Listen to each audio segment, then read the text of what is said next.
पण या तलावाचं नाव आहे गंगासागर तलाव. महाराजांच्या राज्याभिषेकाला जे काशीवरून गागा भट्ट आले होते ना, गागा भट्टाने 7 नद्यांचं पाणी आणलं होतं.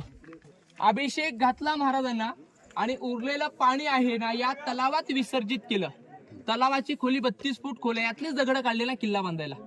आणि तो बघा, तो टकमक टोक दिसतो ना, भगवे ध्वज.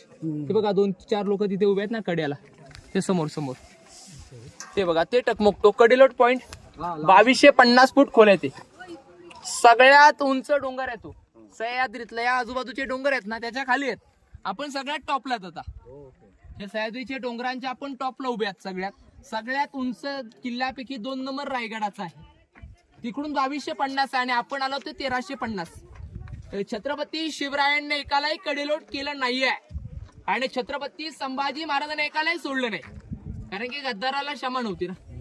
शिवरायांच्या काळात टकमक टोकावरून कडेलोट झाले नाही आहेत, तर संभाजी महाराजांच्या काळात कुणाला सोडलं नाही. तो टकमक टोक आहे 2250 फूट खोल आहे. स्ट्रेट आहे, म्हणजे एकदम स्ट्रेट कडा आहे.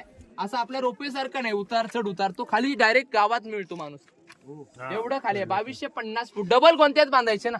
का डबल गोंत्यात बांधलं पाहिजे? अंतसंस्कार केला पाहिजे ना त्याच्यावरती.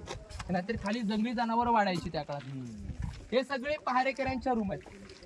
आता आपण सिंहासनात जाऊया दरबार.